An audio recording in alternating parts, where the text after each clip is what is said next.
Oh, I'm really sorry. I forgot to unmute myself. I'm really sorry for that. So, hello everybody, and welcome to the sixth Karwaan Distinguished Lecture by Professor BP Sahu sir. And happy Teachers' Day to everybody who has joined us, and happy Teachers' Day to Professor Sahu. And today it is our honor that he is joining us from Delhi. And Professor Sahu is a historian and professor of ancient Indian history at University of Delhi. He is considered to be one of the pioneering in this field, and he started his career in 1983 as a lecturer at Sri Venkateshwar College in the same university, and he is a professor at the Department of History of the university since 1998. His research interests include historiography, political processes, and structures of polities in pre-modern India, society and economy in ancient and early medieval India, historical archaeology, and pre-modern Orissa and adjoining regions. In his long career as an academician and as a professor, he has authored several books, notable of which are some path-breaking works like The Changing Gaze, regions and the constructions of early India that I think most of us have read in our university, and History of Pre-Modern India, Issues and Debate, Pre-Colonial India, I'm sorry, Society and Culture in Post-Mauryan India, and Interrogating Political Processes that he co-edited with Hermann Kulke, History and Theory, the Study of State Institutions and the Making of History, which he co-edited with Professor Kesavan Veluthat. So today it is a real honor and a great privilege to have Sir with us for this lecture. So without further ado, I would like to hand over the stage to Professor Sahu to take it forward. Over to you, sir. Uh, so good evening, friends. I would like to start off by first of all thanking Karwaan for giving me this opportunity to share some of my ideas with all of you. Many of you who would be teachers, I wish you all a very happy Teachers' Day and a good year ahead for all of us. And so with that, I come down to the theme of the evening, and I'm supposed to be speaking on the making of regions in Indian history. Now the point is, like in all other disciplines in history too, certain themes they emerge, and that's how you would see that this whole idea of regions emerges in Indian history in course of the 1970s or so. Now, if you were to wonder why should in the 1970s that this whole idea of regions should emerge or attract the attention of historians in Indian history, one would like to know that, or should know that in the 1970s, people realized that for the whole of India, from the perspective of gangetic northern India, was not a fair thing to do. Because that did not necessarily give us an idea about India as a whole. And normally, when generalizations were made, they were made largely from the perspective of gangetic northern India. And so that is something that bothered historians. Now, when historians, started getting worried about this issue, they also realized by then that it was not possible for a single person of India. because no one would know all the languages of India or some languages of the north and some languages of the south, and therefore was in a position to write history of all of India. And at the same time, they realized that what was happening in some of the sister disciplines, where colleagues were studying villages and having studied villages, then going on to work out their basic assessment and what you call their ideas and theories, they found that the Indian village was to encompass the diversities of the Indian subcontinent. And in this situation, they realized that the study of the regions was perhaps a better way of going about understanding India. The reason being that if you study 6 to 8 regions located in different parts of the subcontinent, look at the patterns that are obtained from these regions, and then on that basis try to generalize, then it was thought that that generalization would perhaps stand scrutiny and would tell us something generalization from the perspective of Gangton North India may not tell us. And that's how the study of the regions, the start of beginning in the 1970s or so. Almost simultaneously, there's something more interesting that happens.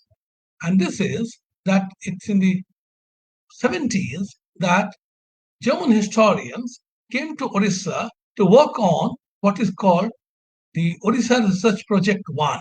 Now, I call this Orissa Research Project 1 largely because they had a second project which started. And so the Orissa Research Project 1, they started working in Orissa. Now, there, what you find is the team of German historians who came, they just didn't have historians, they had historians, linguists, anthropologists, Sanskritis, and all of them combinedly went on to study Orissa. And interestingly, in 1978, they went on to, in 1978, they went on to the cult of Jagannath and the regional tradition of Orissa. And when they went on to produce this book called The Cult of Jagannath and the Regional Tradition of Orissa, what you find interesting in the book is, I'll just take a break. I'm so, that's taken care. Now, they produced this book called The Cult of Jagannath and the Regional Tradition of Orissa. And when they produced this book, interestingly, this was a path-breaking work. Now, the reason of this being a path-breaking work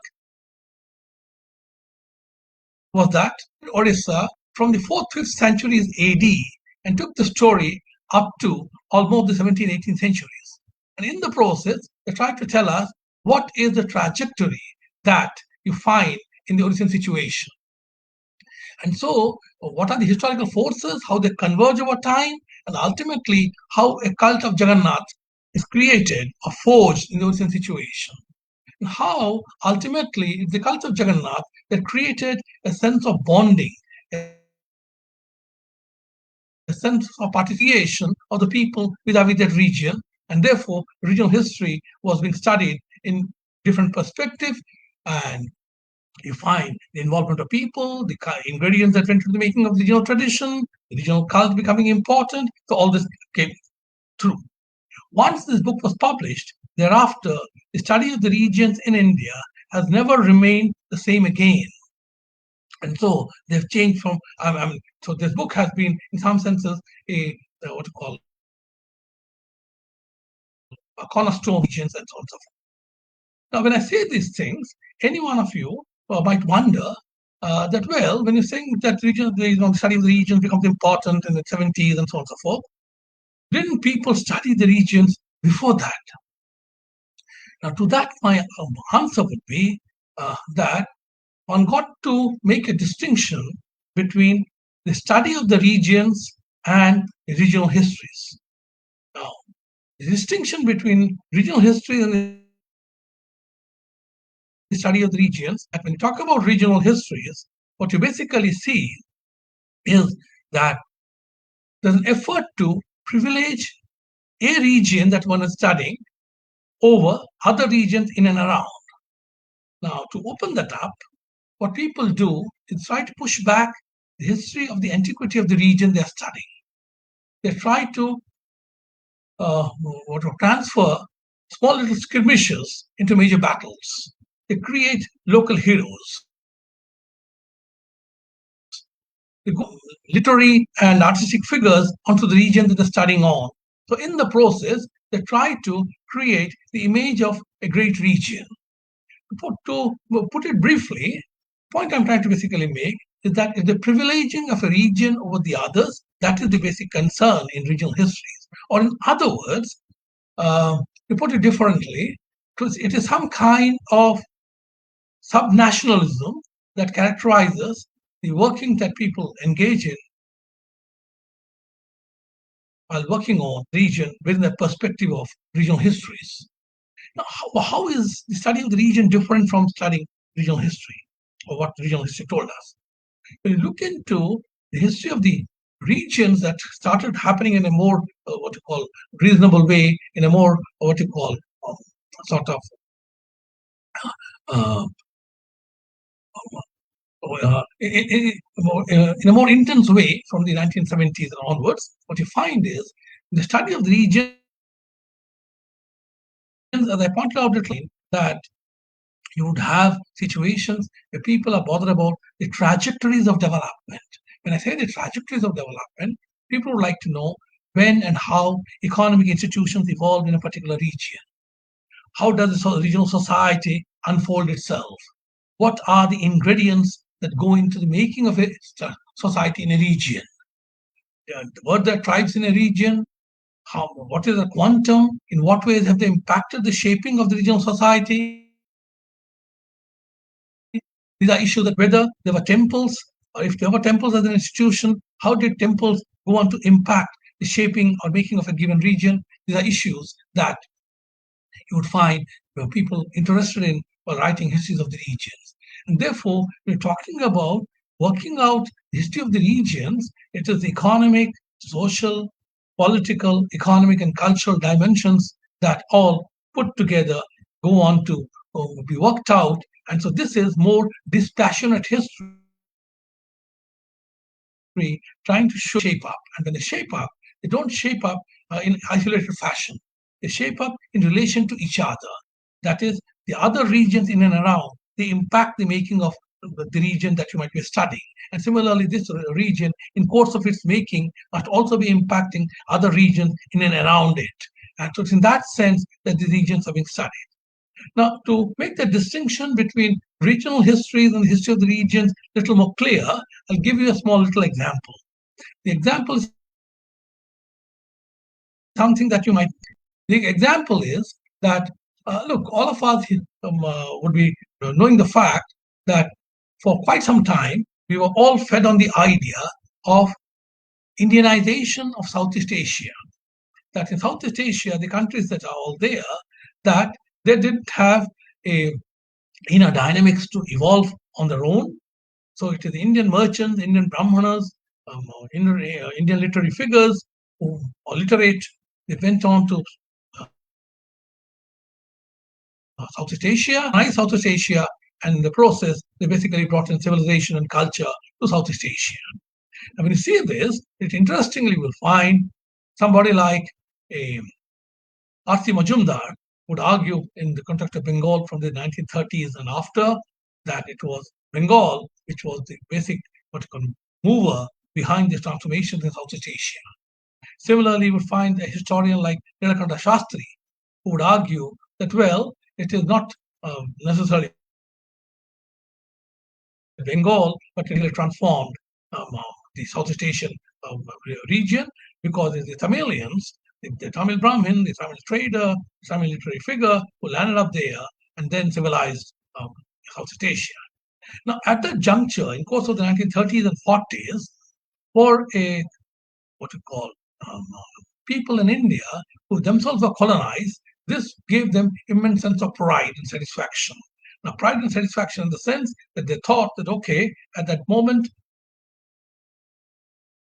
there might have been at some time in the past, they also had colonies. They were also masters of colonies, in that sense. However, closer scrutiny in course of the 1960s and 70s easily made the point that this was simply not true. Because Southeast Asia, like all other regions, had inner dynamics to evolve. And when they were evolving, when they came in touch with Indians, Bengalis, Tamils, and all other people from the subcontinent, when they come into contact with them, then what was important for them? If they thought that some idea, some institution would be useful in their revolution, they borrowed those ideas. And that's how, through a process of give and take, that things happen. And therefore, when you talk about regional histories, now this is the kind of passion that regional histories can generate. Whereas in talking about histories of the regions, they are far more what you call calm and far more dispassionate histories, as I tried to basically point out. Now, when you're talking about these regions, when these things were happening, there were a good number of serious historians who were also reflecting on the regions in one form or the other. Now, who are these people?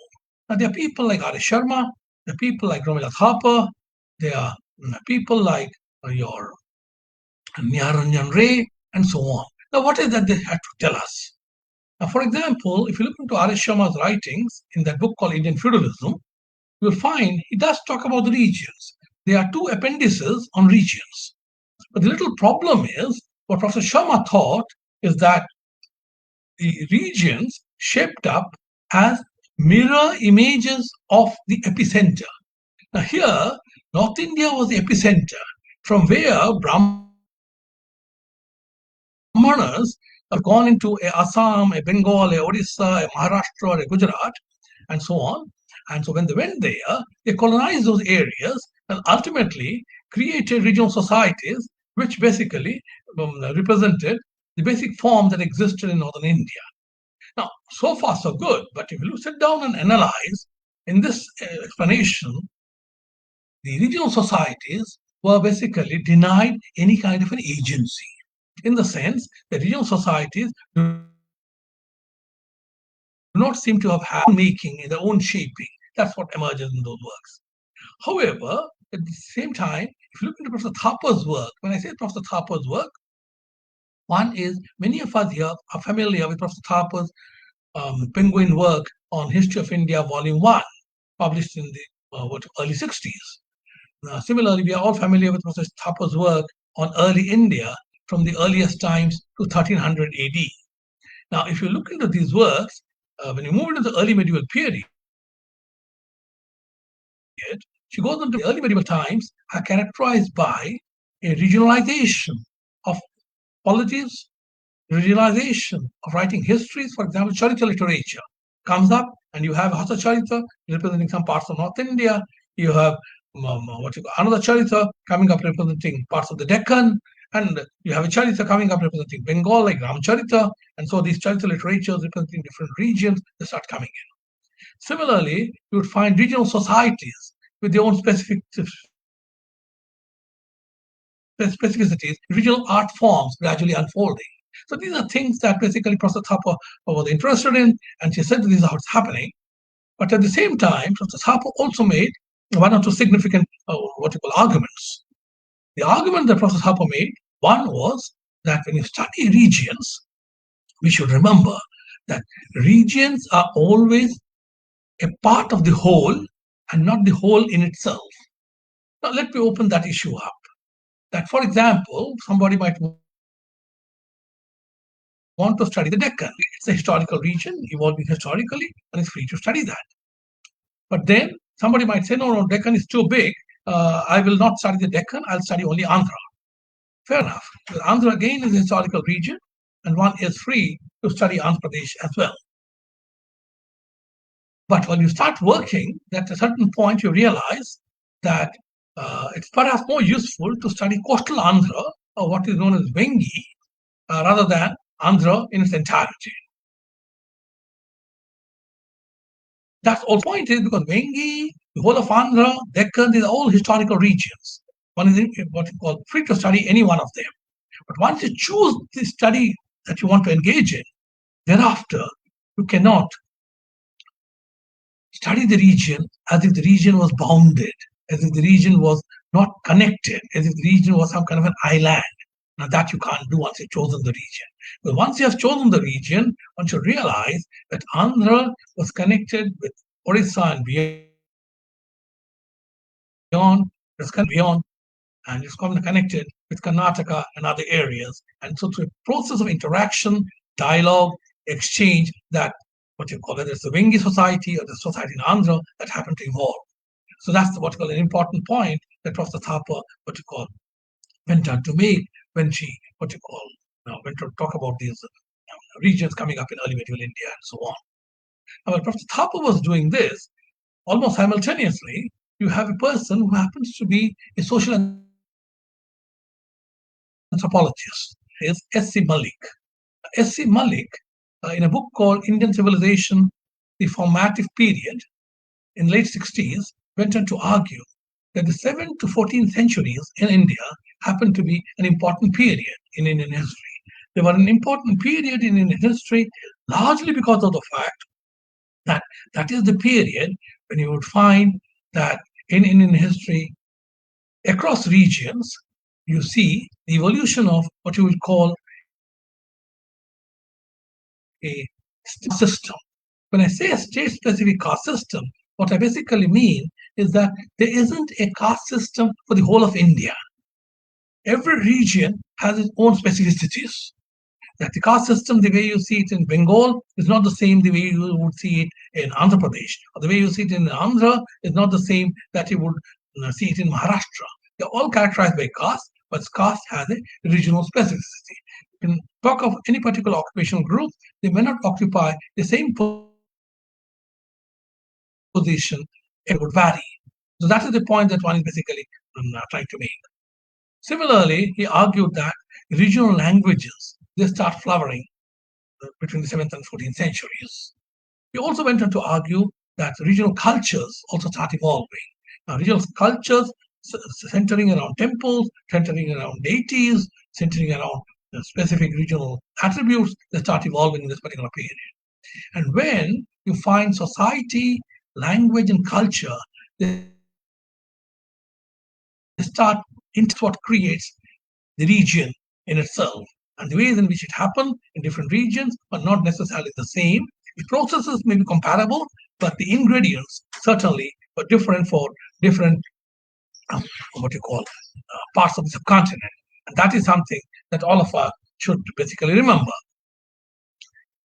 This is what S.C. Malik was doing almost simultaneously. At the end of the 60s, we have an important person, and this gentleman,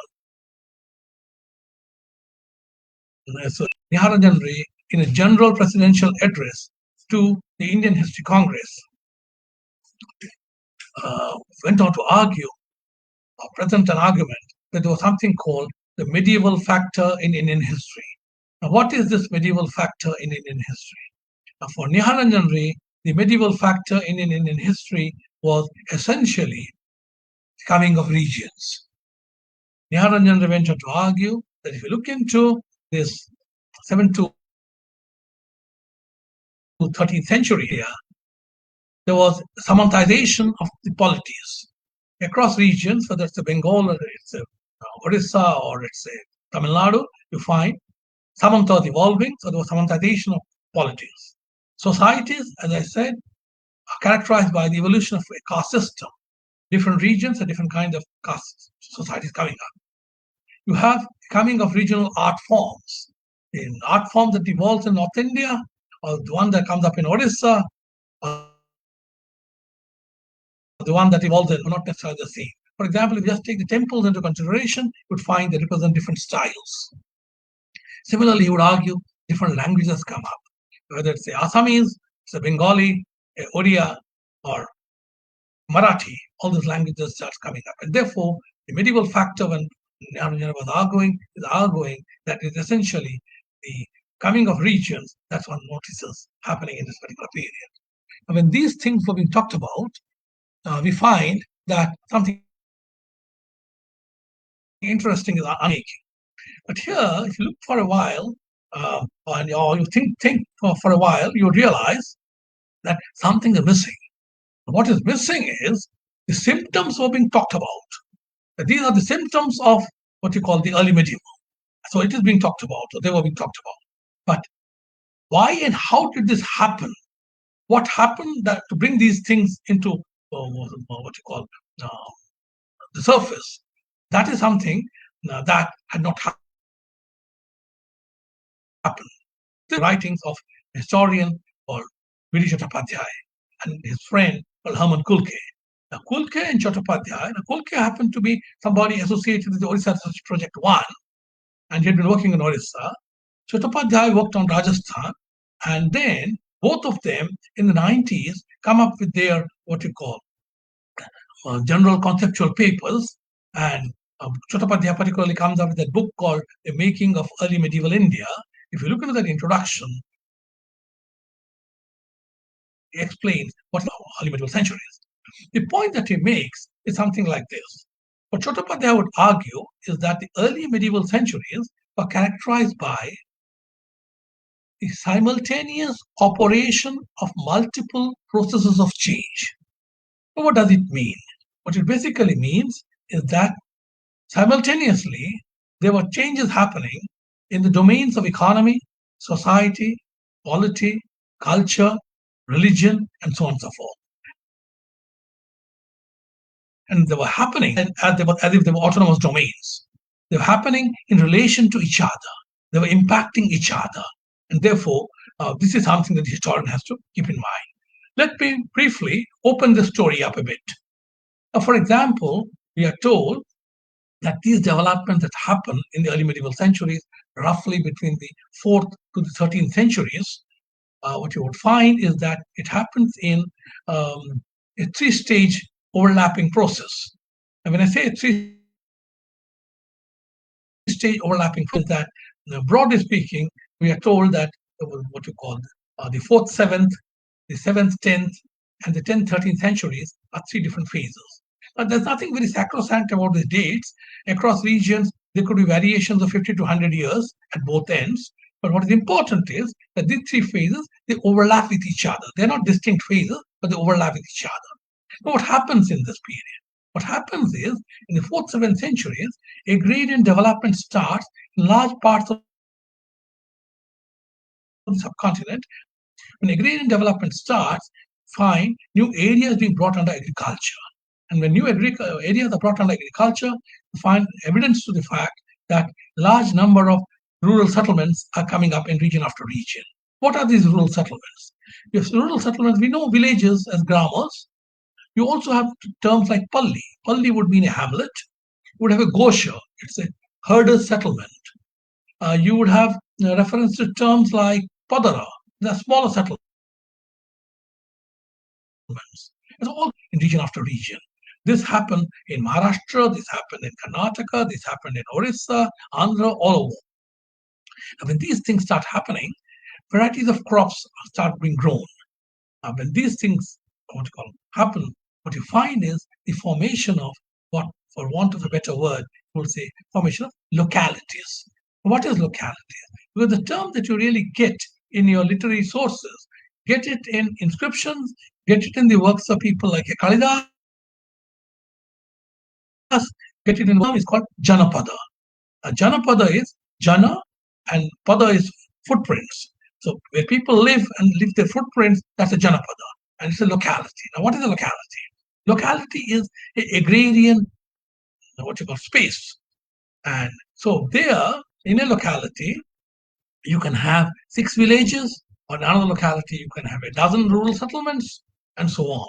And therefore, this is how what you call localities are evolving between the 4th, 7th centuries. And some of these processes, they accelerate. When some of these processes, they accelerate, what happens is that new crops are grown. Some localities, they join together, or one locality may go on to conquer another one or two localities. So in the process, there's the formation of what you would call sub-regions. And when we're talking about sub-regions, between 7th and 10th centuries, you would find terms in different parts of the country, such as mandala. Now, mandala is a term which comes up in the case of Orissa. Comparably can be seen in the context of Tamil Nadu. If you look at other areas, you would find terms like Desha, Desha. And so these are particular formations, which are sub-regional formations which they come up. And when you have what you call these developments, they become the basis for ultimately the coming of regional agrarian foundations, regional agrarian bases in different parts of the country. And so this is what is happening by the 10th century and up. When these things, what you call, happen, they have their own repercussions. What is the repercussion that they would basically create? They would create a hierarchized peasantry. You have different categories of landlords that will come up in the rural sector. These will also have a bearing on exchanges and markets. For example, by the 8th century, in different regions, you have the coming of hatters. What are these hatters? Hatters are rural exchange centers. We all know जिसको हाट बोलते हैं, rural exchange centers, where people who go to exchange varieties of goods and commodities, they had an excess of their own requirements. Then you find a century later, by 9th century, the coming of what are known as locality bazaars, locality markets. And these are basically known as mandapikas. In North India, they're known as mandapikas, and its abbreviation is a mandi. You have Ajadpur Mandi, that will give you some idea. And so you have this mandapikas, the mandis coming up. But mandi is in North India. Equivalent term in the Deccan comes up is known as penta, and a similar term in the south is known as nagaram. Now, these local markets which come up, they cater to 8, 10 dozen or more settlements, and some of them had the potential to rise into major market centers or in the long run become a town. You wonder why. Is the locational advantage of a particular mandapika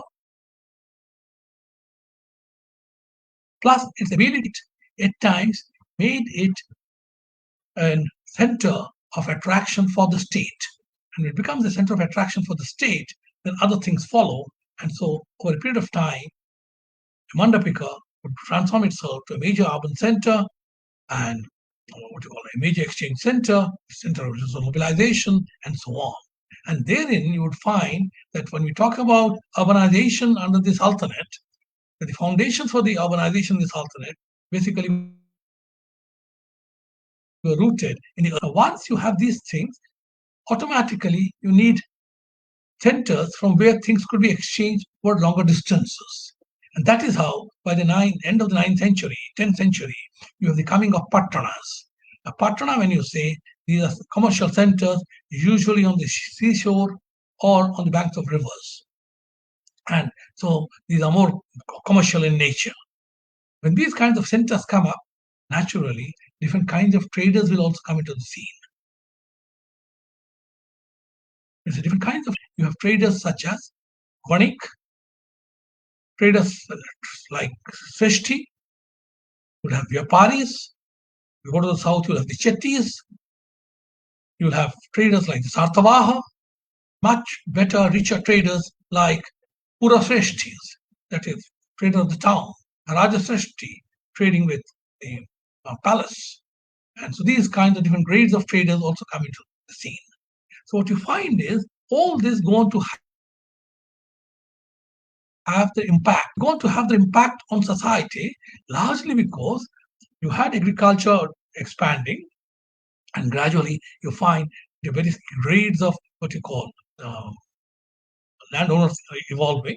Similarly, among the lower orders, you again find gradation in matters of what you call land rights, and gradation matters of what you call the peasantry that you're having, a poor peasantry, a middle peasantry, a rich peasantry, and there are terms that are there that come up for these various categories. Similar artisanal sector, you have people engaging as goldsmiths, iron workers, glass workers, traders, and so on. And then within the traders, you have various categories coming in. You would have the bankers.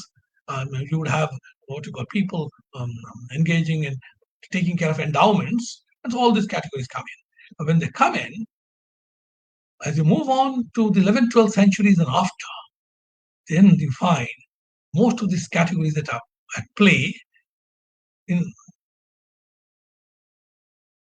that they start arranging themselves in a hierarchical fashion. Why should they arrange themselves in a hierarchical fashion? Because for them, the model that they have in front is the Varna model. And if you look at the Varna model, which is the ideal for different regions in the country, The Varna model itself is hierarchical. Brahmana, Kshatriya, Vaishya, and Shudra, it's a hierarchy. And therefore, when you try to organize yourself in relation to, or the Varna model as your ideal, quite naturally, you go on to archive yourself far more that easily, and the movement towards the gradual evolution of a caste system begins. Now, whatever our notions of coming of caste, beyond Gangetic Northern India, if you see, the caste system comes into play roughly between the 12th to 17th centuries. Occupational groups were there, professional groups were there, but the gradual organization into a caste order, now that comes in between the 12th to 16th, 17th centuries. And when I say that, I tell you so because on the basis of studies that have been conducted in the context of Bengal, Orissa, Kerala, and so on and so forth. So that is the story that is emerging. That, and when you say caste system, what do you mean? Now, when you're talking of the caste system basically is a system which basically marries within itself. And so it's basically marriages within the same caste, or eating and dining or interacting within the same caste group. And so these kinds of things, they start happening within that, what you call, first half of the second millennium AD. That's the point that is happening. But its political and cultural ramifications.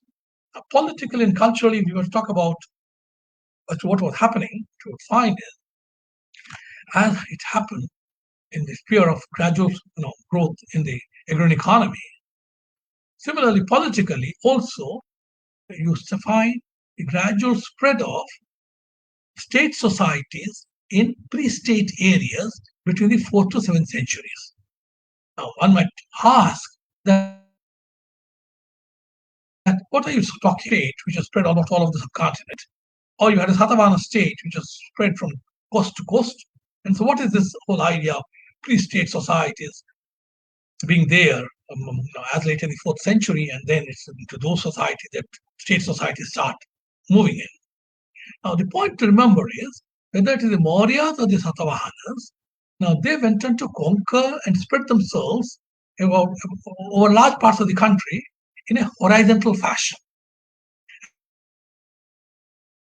And this horizontal involved a vertical penetration into local societies.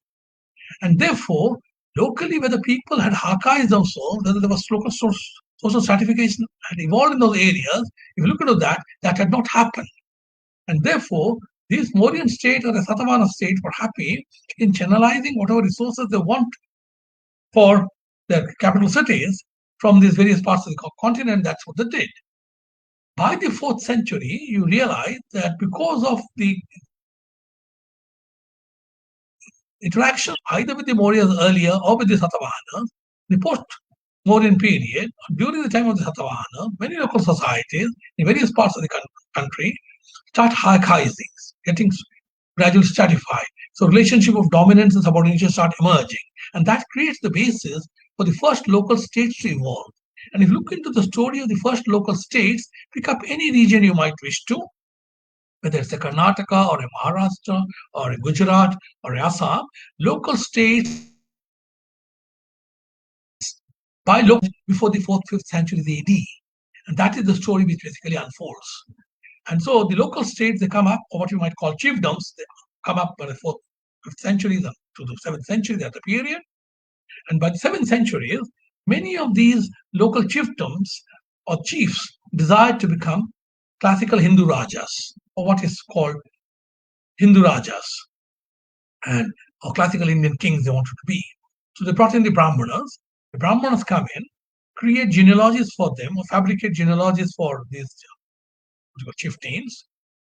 They try to elaborate their deities and rituals, and they also try to spread ideas inherent in the Dhamma-shastras, the Puranas, the epics, and so on.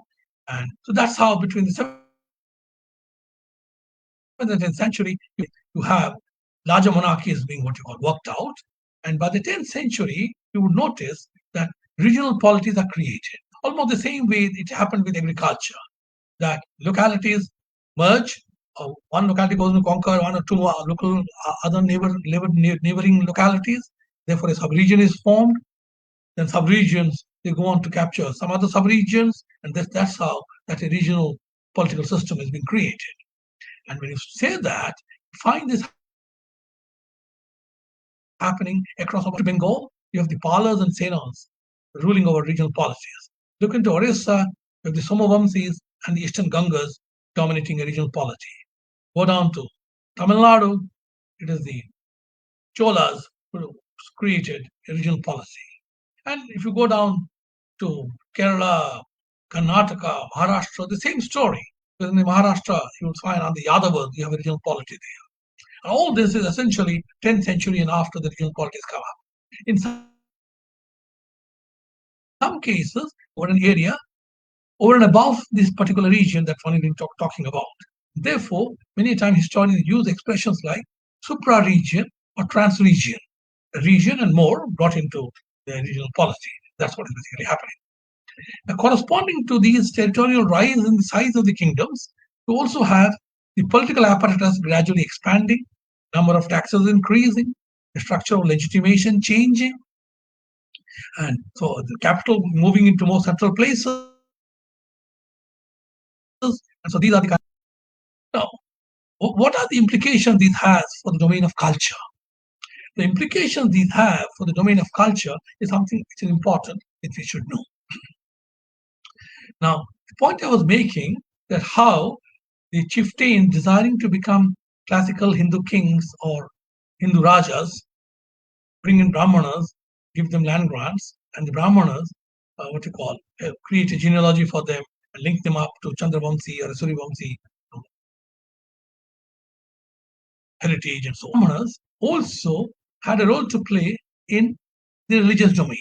Now, what is that these Brahmanas are doing?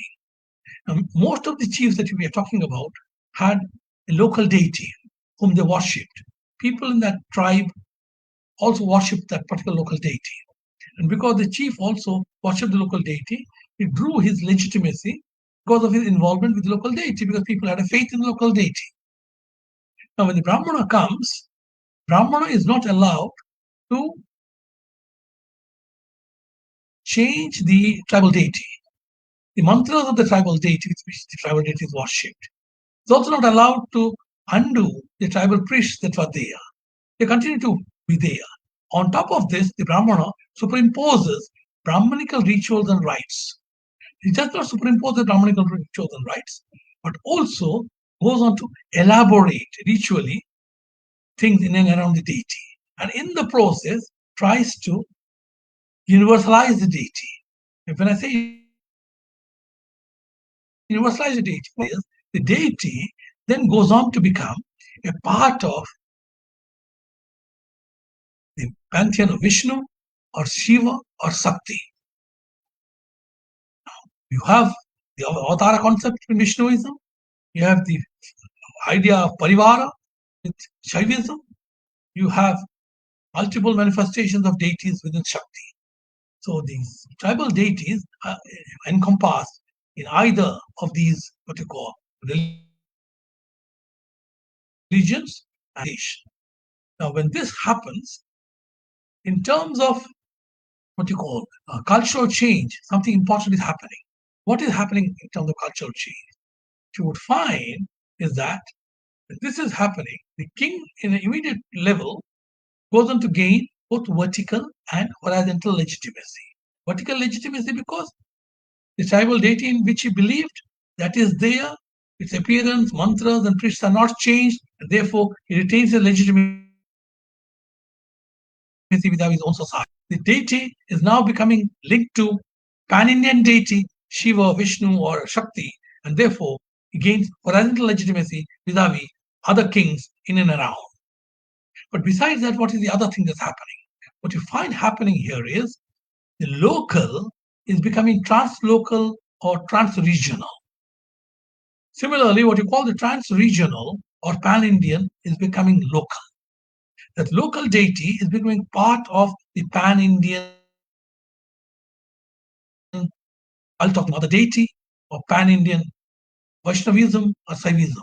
And similarly, there's Vaishnavism or Saivism which were there at the level of the trans-regional or the pan-Indian. Those culture flows move into the local and adopt this local deity as a part of the what you call pan-Indian religion. And therefore, what you would find is if you look for ways in which local cultures are changing, how what you call is Indian culture being constituted a form, these are the linkages is going to constitute to make Indian culture. And so it's in both ways that it is localization of the trans-regional and it is the universalization of the local are things that happen and then they go on to basically constitute in the long run what we call Indian culture. So these are developments that one got to keep in mind.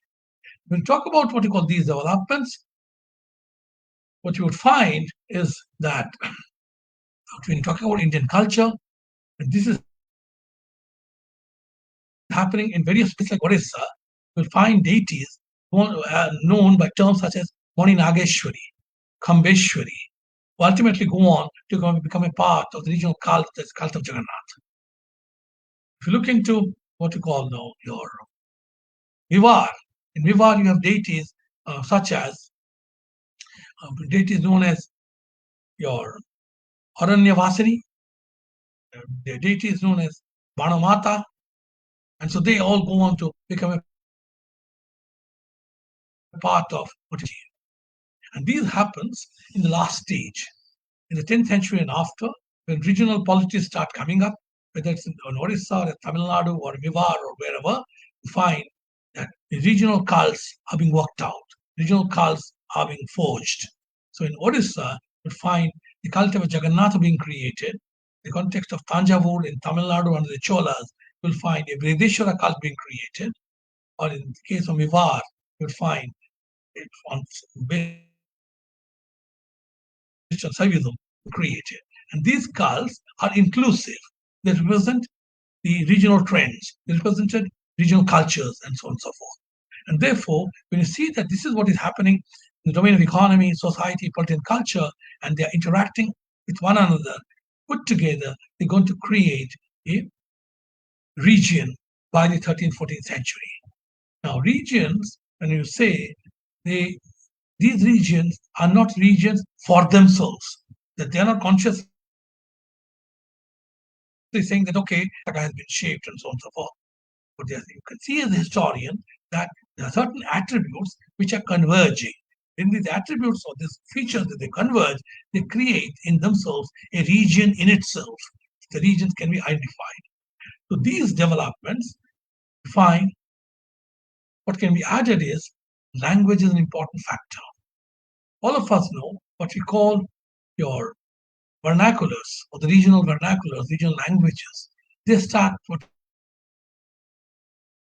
you call surface centuries, whether it's the Assamese, a Marathi, a Oriya, a Telugu, and so on. All they start coming up between the 12th and the 16th centuries. And what is interesting is that when to these developments language joins in, then that creates a bond, a sense of felt community, a sense of participation that we belong to a particular region with a particular culture, with a particular sense of history. And these ideas basically emerge. And that's where you find by the 15th, 16th centuries, you have terms like Karnata, you have terms like Telugu or Andhra coming up to basically distinguish people of one region from the other.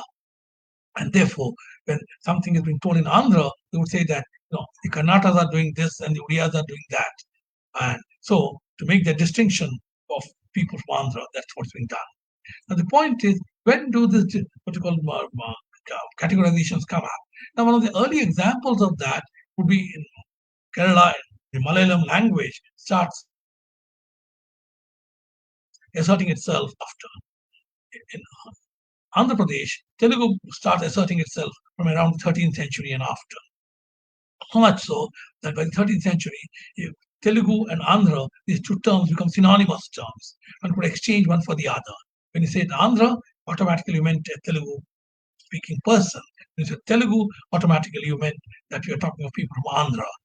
And so language has also become an important what you call criteria in the making of these regions and so on and so forth. So these are what called developments. But however, when you say that these developments are happening, one might ask that that the regions that you're talking about and saying that it's the regions which ultimately go on to constitute the idea of India, because that's the argument I'm making, that it's the regions which ultimately want to constitute the idea of India, largely because when the regions evolve in course of interactions with each other, that a region like Orissa, in course of its development, is interacting with Bengal, with Chhattisgarh, with Madhya Pradesh, with Andhra, Tamil Nadu, shaping itself up also, and so with other regions as well. In the process, what is happening is that these linkages, these interactions, they go on to create a common pool of ideas, symbols, motifs, and values, which can be seen as Indian. Now, what I'm saying is that, for example, if you talk about the sanskaras, now we know that since a child is born till the person is ultimately dead, there are different stages and different samskaras are to be performed at different points in time. Whether in Assam or whether in Kerala, they remain the same. It's the only depending on what you grow locally, with some minor variations here and there. Otherwise, they look, for example, when the child is born, the child has to be fed. Because if it's in a rice growing area, the child will be fed rice. If it's a wheat growing area, the child will be fed something produced from wheat. But otherwise, the sanskaras, they remain the same all over. From Punjab to Tamil Nadu or from Kerala to Assam, the same sanskaras are there. We're talking about the whole gender hierarchy. These ideas are the same all over the subcontinent. And therefore, these have evolved through these interactions, give and take, that happen across centuries. Similarly, this idea can be further elaborated with reference to something else. Regions have their specificities. Regions have their flavors. For example, a Pongal is celebrated in Andhra Pradesh. You would have Onam being what you call looked forward to every year. Ganesh Chaturthi might have celebrated with gusto in a place like Maharashtra. But despite these original festivals, you have some festivals like a Dashera or a Diwali, which have a pan-Indian character. And that's the interplay between the pan-Indian and the regional. So regions have the specificities, they have their own flavors, but yet you also, out of the interplay of the regions, have something called pan-Indian, which is also a reality, which we should not lose. Ask that, are the regions homogeneous, undifferentiated? You ask that question, regions again are not undifferentiated. Regions comprise subregions. When I say regions comprise subregions, the point that I'm trying to basically make is that take up any region, or look at Maharashtra. Now, Maharashtra comprises the Konkan coast, comprises Desha, it comprises your Marathwada, and also Vidarbha. So these subregions put together have. Now the point is, there is an inattention between these regions. If you look into newspapers, you would find a Marathwada and a Vidarbha would constantly be complaining that they don't get the deep corner, all the advantages of economic benefit. But these problems that you talk about have their historical roots in the way subregions have evolved. Because subregions evolved as regions. Later on, some subregions goes on to conquer the others. And because of a common language Maharashtra, that you have a supraregion being formed. Otherwise, the subregions, if you look at it and say, well, how do you look at define a subregion? If you were to ask me, the point I would like to basically make is that a subregion can be talked of, for example, in the context of the fact that subregions have differences in spoken language. All the four regions might speak Marathi, but then the accent of speaking would vary in the Konkan, what you would have in Marathwada or Vidarbha. They would have different dance forms or music. They would have cooking traditions which are independent of each other. Their weaving traditions would vary.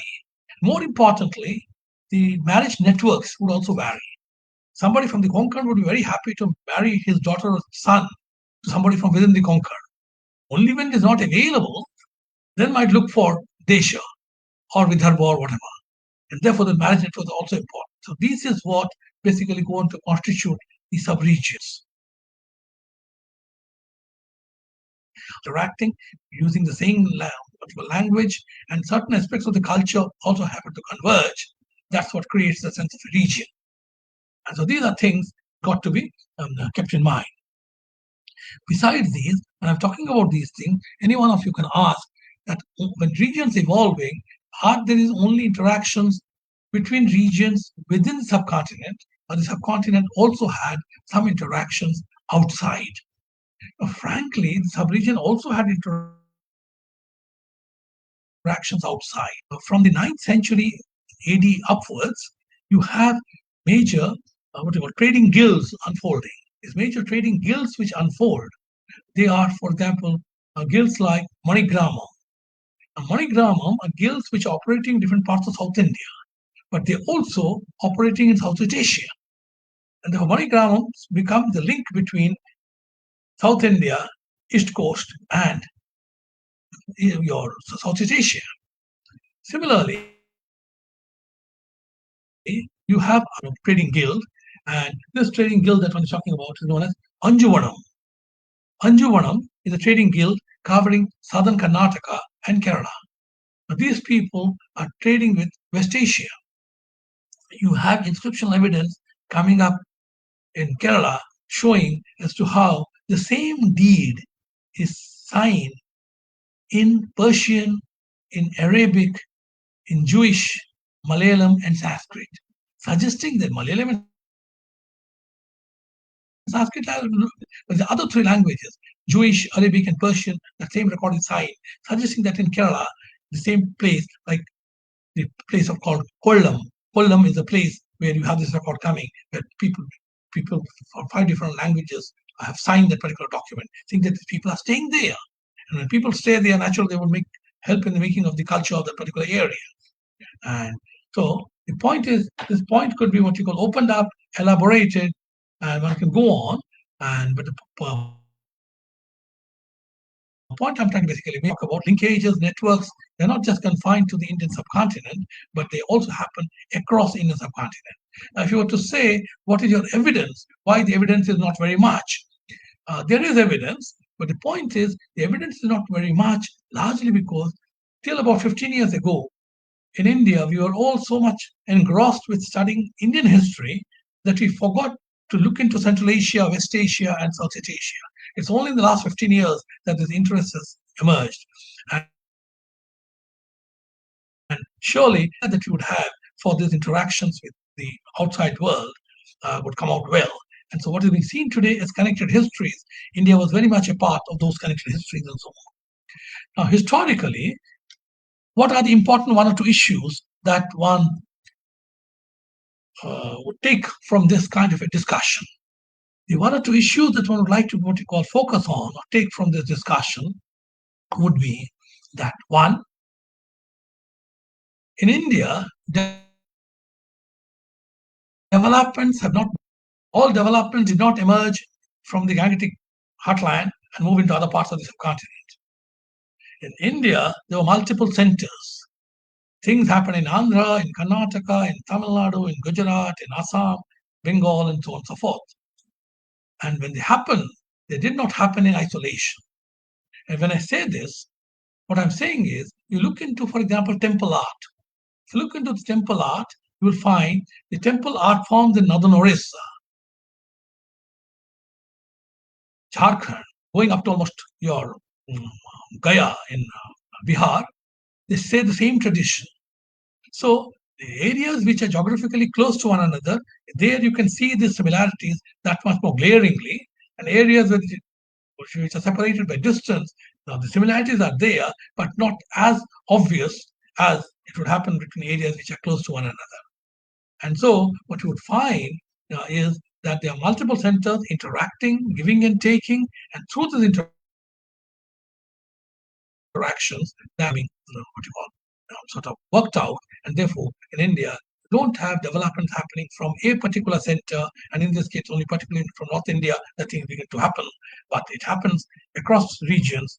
When it's happening across regions, the regions in themselves are networking, interacting, intersecting among themselves at the level of the movement of people, ideas, and goods. And that's what ultimately goes on, what it should India. And what I'm saying, a good reflection of that comes out in the work of Abul Fazl, who went on to write in the 17th century and talk about a Bengal Suba, a Malwa, a Gujarat, and so on.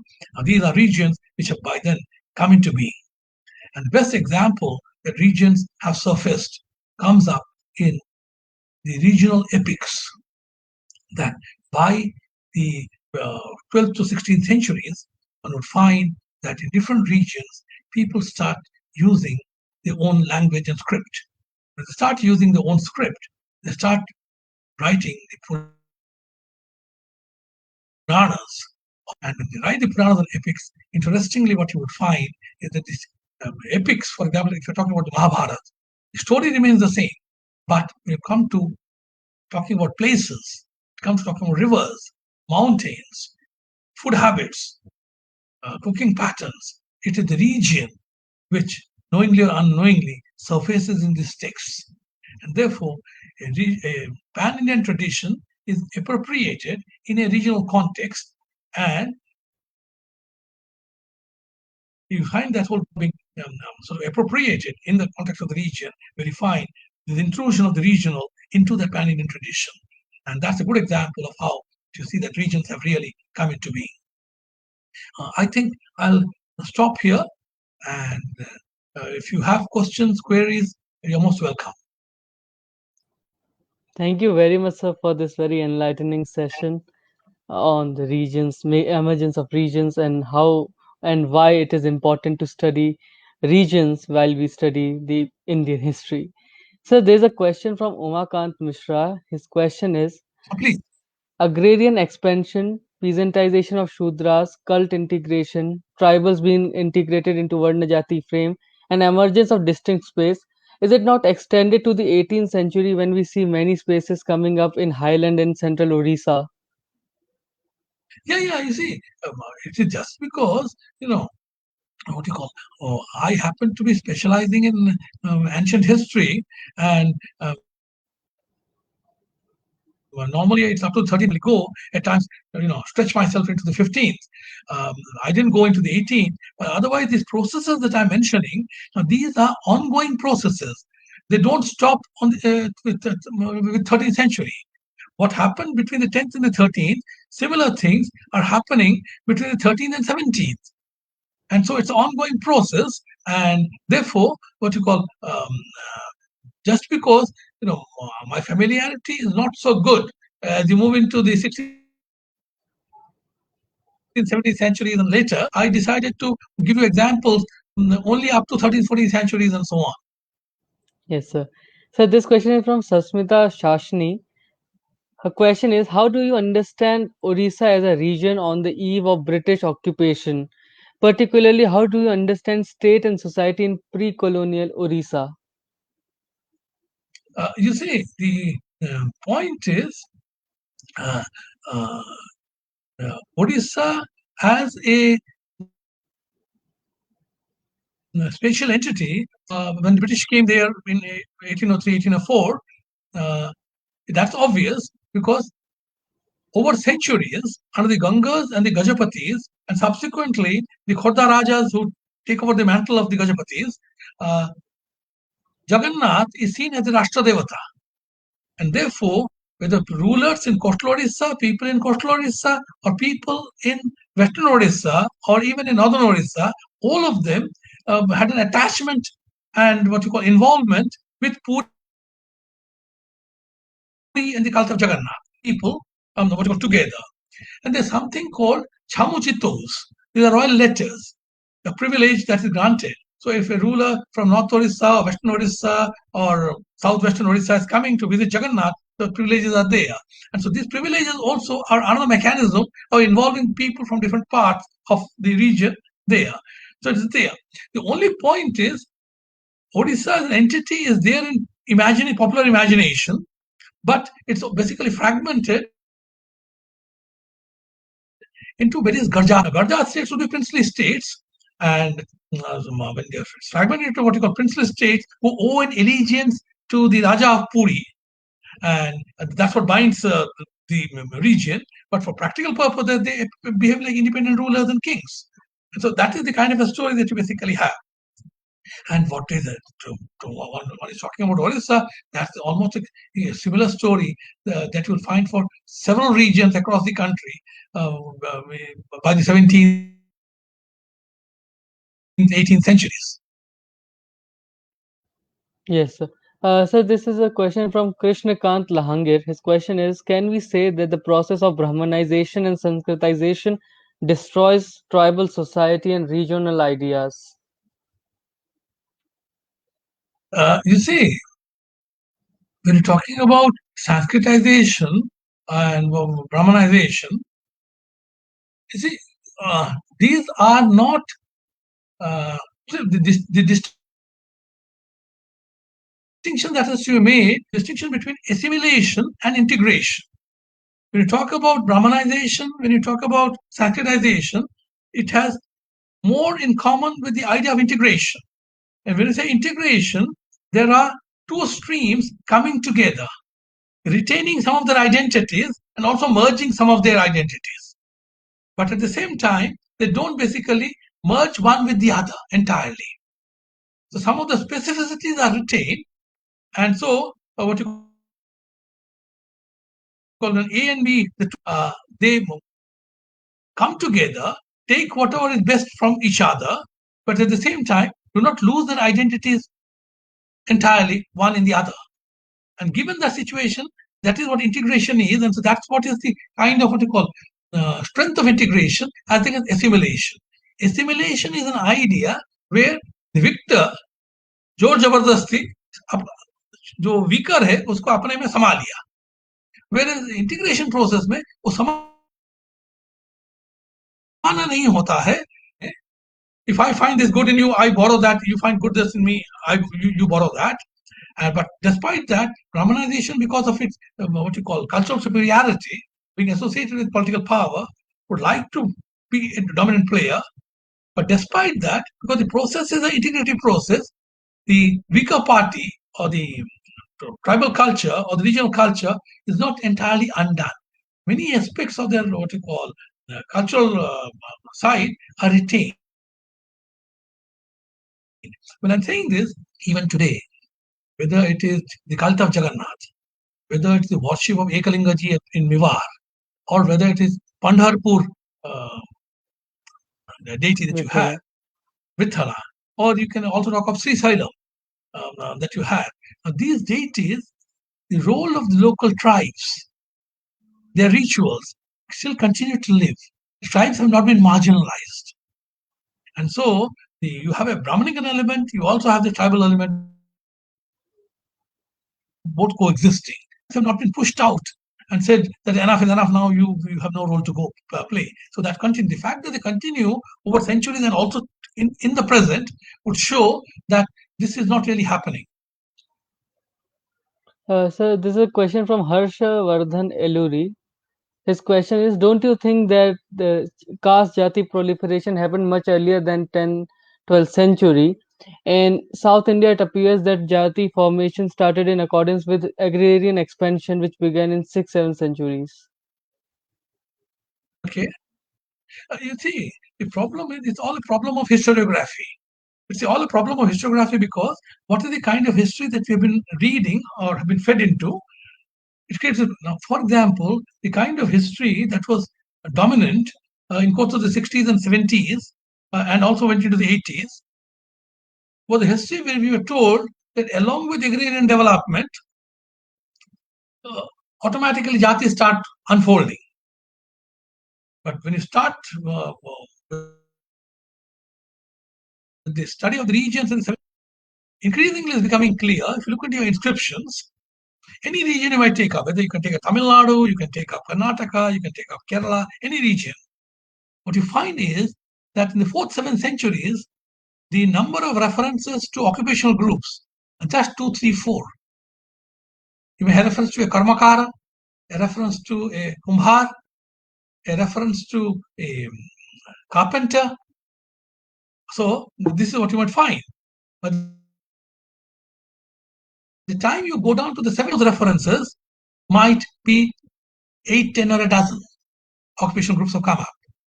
And therefore, it's only in the post-10th centuries that you find, and frankly, it's just not me saying, there are studies today available for Kerala, written by Kesavan Veluthat, for Tamil Nadu by Naburu Karashima, for Andhra Pradesh by Cynthia Talbot, and so on and so forth, that show that roughly the 12th, 17th centuries is a period where the jatis come into play. Occupational groups. But being an occupational group and being a jati is not one and the same thing. The occupational groups are there, but they are fewer in number. So the whole problem, the whole question of hierarchization among the occupational groups does not arise. When the numbers expand, they become 15, 20, 25, then the question is that whether the weaver should go up or the goldsmith should go up. And so that is where this whole process of what you call caste formation starts. And that is happening between the 12th and 16th, 17th centuries. Yes, so this is a question from Dr. Shankar Kumar sir of Hindu College. Yeah. His question is, why is that any supra-local and supra-regional formations in the subcontinental history had by default to rely on the given hierarchy matrix of Varna to the exclusion of other ideologies? Should we then understand that Varna system forms the vertebra of anything that is pan-Indian? Yeah, you see, the point is monarchy as a form of government is essential. And when monarchy as a form of government is a what you call a Brahminical institution, when the king comes into play, the king is seen as somebody who is Dharmatman. Once you say the king is Dharmatman, what is that he represents? Now, the king is supposed to be the protector of Varna and Ashrama. And so automatically, Varna, Ashram, all these ideas will come in. And so when you say that the king is a friend of Krita Yuga, he is an enemy of Kali Yuga. So it is all Brahminic. And so once that happens from the 4th, 5th centuries upwards, this is more refined and goes on. And therefore, the forms of government that come in, they're essentially what you call more reliant on the Brahminical frame, Varna Jati system, and so on. However, this is not to say that other religions had no role. Buddhism and Jainism in different parts of the subcontinent play an important role almost till the 12th century. But from around the 8th, 9th century and upwards, you increasingly find this Puranic Hinduism, which becomes the more dominant player. That rulers increasingly get more and more attracted towards Puranic Hinduism because of its ability to provide for a whole range of validation and other things, which Buddhism and Jainism are not able to provide. And therefore, you find that a tilt towards Puranic Hinduism. Now, I say Puranic Hinduism just to distinguish what was there before the 3rd, 4th century AD and what happens after the 3rd, 4th century AD. After Hinduism, with the Shaivism, you have Vaishnavism, mother deities, they all start off from 3rd, 4th century AD and up, with the Puranas coming up and so on. And that's not the same as what happened in Vedic religion. And so that's the reason. Because there the gods were Indra, Agni, Varuna, and so on and so forth. Now these gods are different. And so that is what you call the reason. And so from the 8th, 9th century, that marginalization process comes up. And so by the time you are moving into the coming of your supra-regional structures, quite naturally, you have this being important, and with the Puranic deities, automatically the Brahmanas and the Varna system, that is what you call holds them together. So we'll take one last question, and this question is from Subhendu Shekhar Padhi. His question is, sir, what is the historical basis of source for explaining Odisha's maritime history and links with Southeast Asia, apart from the folklores we are familiar with? Where do you fit Odisha's maritime history with development of the region?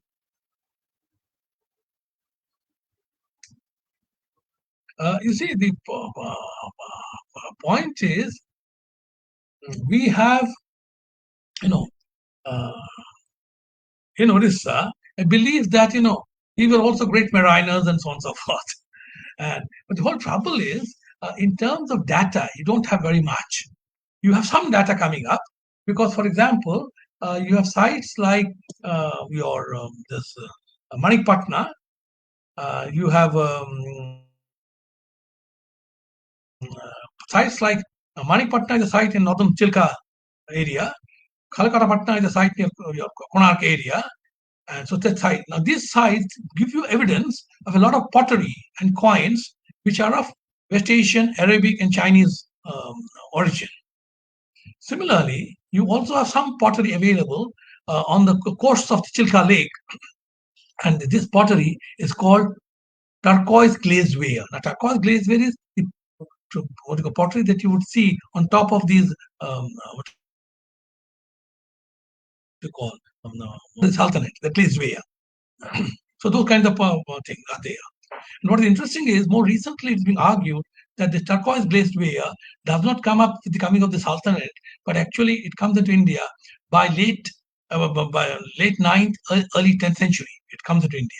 So the fact that you have these remains coming up there would suggest that Orissa has some trading relationships going on in the Bay of Bengal and with these areas. And but the point is, beyond that,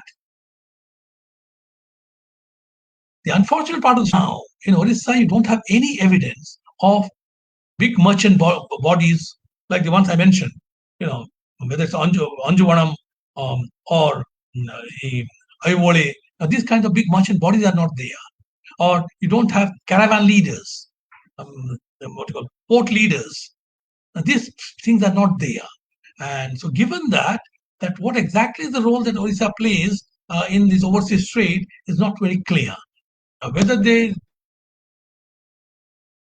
directly had trade with links with people from Orissa went to the Tamil coast or went to Tamaralipti, and from there they joined these people and went to Southeast Asia. None of that is very clear.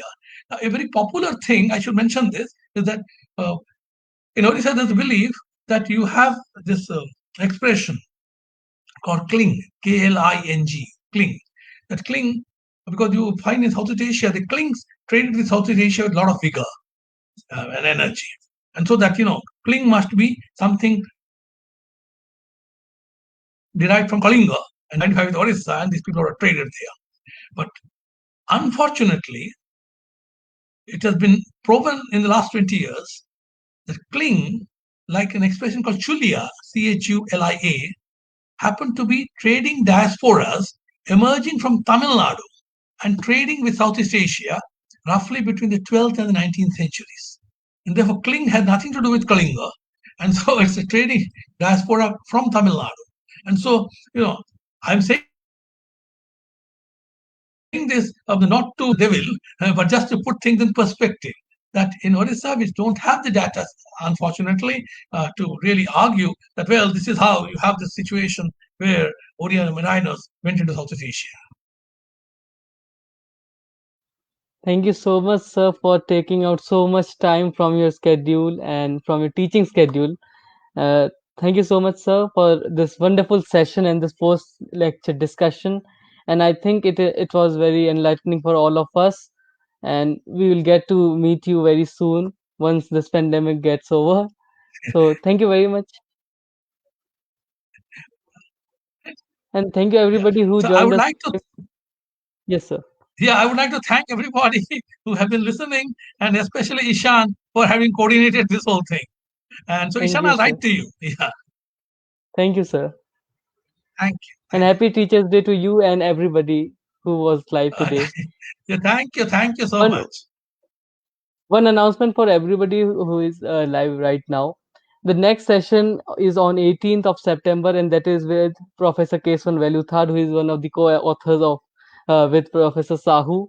His session is on the making of early social formations in South India, I think. So I think we'll have everybody joining in for that lecture as well. So thank you very much, everybody, and hope to see you on 18th of September.